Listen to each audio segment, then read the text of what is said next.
Let's get this traffic handled right now. What's up? Thank you, Steve. This update is sponsored by Chevrolet. 75 north at Hudson Bridge Road is off out of the way. So is something at Old Dixie. 75 south at Mount Perrin continues to have a closure because of the flooding. So we do not have relief in this particular area yet. Continue that thought for the West Expressway inbound at Fulton Industrial Boulevard, where all lanes are blocked as well. In Lithia Springs, 78 at Highway 6 is closed with flooding.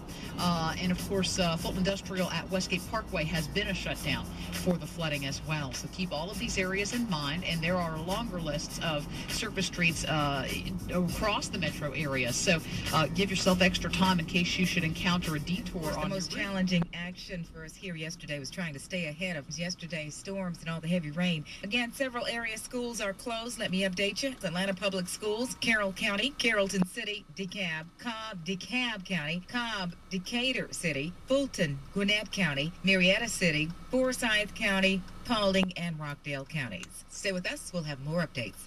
I'm Denise Dunbar for the all-new Magic 107.5, 97.5. 285, the bridge on 285 going over that.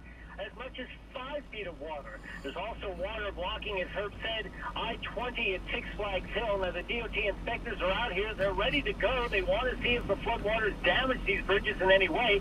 But the water's not draining off. Now, during this lull in the weather, what the DOT crews will be doing, in addition to going and trying to get the water off the bridge, is also cleaning off storm drains. The storm drains are clogged with trash and debris. That's blocking the water from going out off the highways. It's going to be some time, it seems, until these bridges are open again. Reporting live from Six Flags Hill, Johnston. News Talk 750, WSB. WSB News Time, 8:34. North Georgia flooding has killed 7 and has left several people still unaccounted for this hour. WSB's Richard Sangster reports live from Austell. The victims include children. Yeah, that's right, Bob. This time another body found in Tryon in Chattooga County. That brings the death toll from flooding to 7. Now, I've been told the victim is a young boy swimming in the river. He was swimming with another young boy who, luckily, was rescued. Now, Douglas County authorities are telling us a mom and 2 kids are missing, along with 4 other people. A Carroll County toddler died when he was swept away from the family's home. Preston Crawford's body was found a mile away. And a Gwinnett County woman coming home from her late-night job was killed by swift water. Her minivan swept into a swollen creek near Lawrenceville Highway.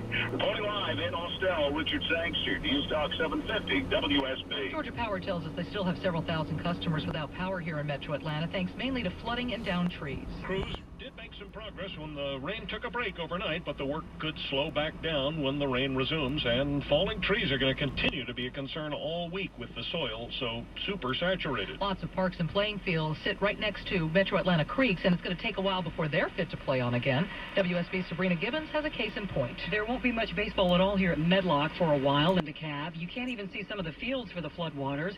The dugouts are flooded, the playground underwater, and a house nearby on Scott Circle, which is right around the corner from Medlock, is flooded. You can see the car in the carport with water up to the doors, so it's going to take a while for it to dry out here at Medlock.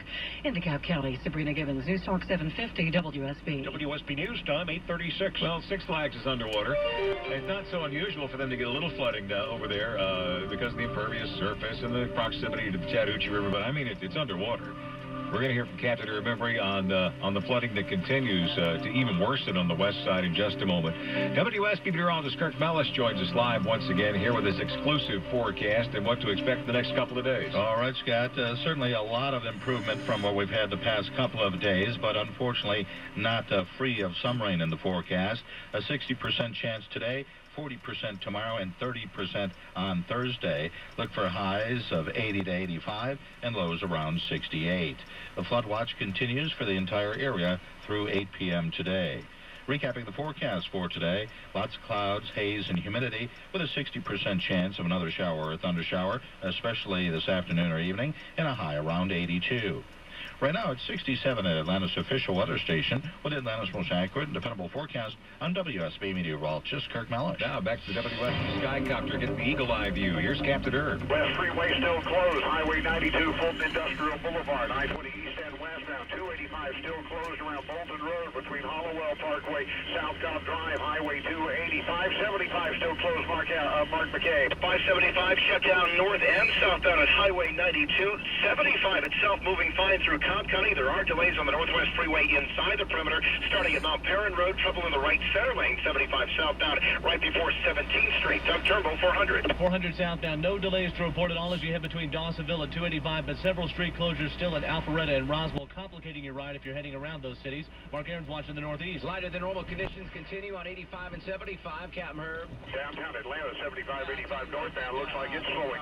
South of 166 of the University Avenue area, up to I-20. Triple T traffic. Including I-20 on the west. Okay, sorry about the crosstalk there. It's 22 minutes until 9. There's much more to come next on Atlanta's Morning News, including what's happening with Lake Lanier. There's room for some more rain, so bring it on north of Beaufort Dam. And Gwinnett County has identified the woman killed when her van was swept away. News Talk 750 WSB. A pattern of sunshine and low humidity coming at us Sunday through Tuesday, if not beyond next Tuesday. But until then, still staying on the tropical side, but not nearly as active in terms of thunder shower coverage or intensity or persistence as what we've been through, thank goodness. A little more of a more typical scattered pattern that's usual for this time of year. Lots of clouds, lots of humidity, 60% chance of a shower or thunder shower, mainly after 3 p.m. today, high 82, low 68. Tomorrow, mostly cloudy to partly cloudy, 40% chance of a thunderstorm afternoon or evening, high 84. On Thursday, partly cloudy, down to a 30% chance of an isolated thunderstorm, high of 85 and a low of 69. My exclusive 5-day forecast, Friday and Saturday, partly cloudy, 40% chance of a thunderstorm, highs Friday 85, Saturday 82, lows around 68.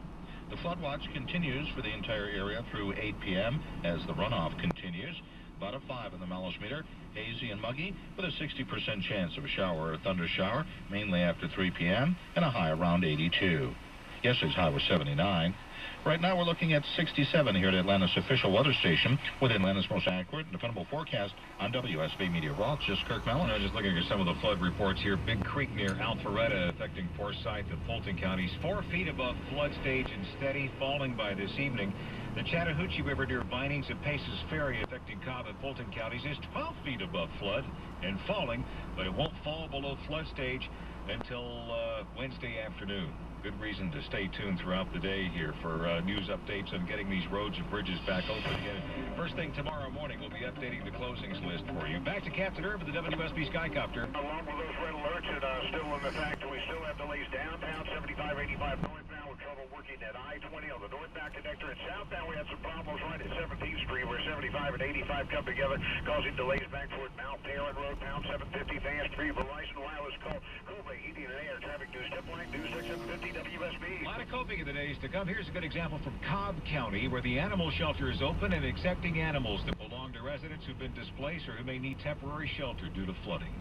Good idea in Cobb. That's among the kinds of stories we'll be following in the days to come. Marcy Williams checks today's top stories next.